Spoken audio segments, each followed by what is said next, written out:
Pertama, saya pikir ini memang capaian yang baik. Artinya Kapolri di bawah kepemimpinan Bapak Listio Sigit Prabowo itu sudah bekerja dan mengikuti instruksi Presiden. Meskipun artinya butuh beberapa kali Presiden kasih instruksi dan prosesnya memang cukup lama, 1 bulan baru kemudian ini kasus mulai mengalami titik terang gitu.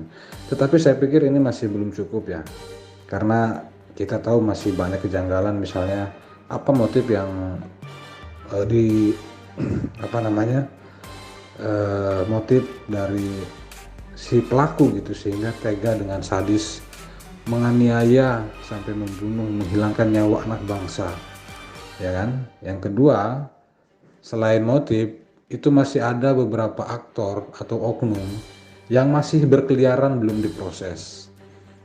Kenapa misalnya pada kasus kejadian di TKP itu banyak pihak yang seolah-olah mengarang-arang cerita, membangun skenario, dan anehnya lagi ada orang yang lebih paham dibanding Sambo skenario tersebut, padahal dia tidak ada di lokasi.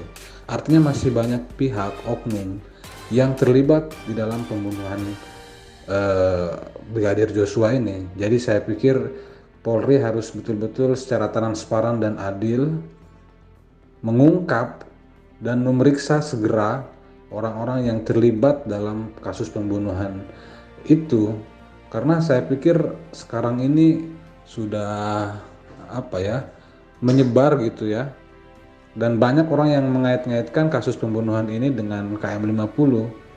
Nah, ini tentu tantangan juga untuk Polri, bahwa penting mengembalikan citra Polri yang baik, yang melayani dan mengayomi, ya kan?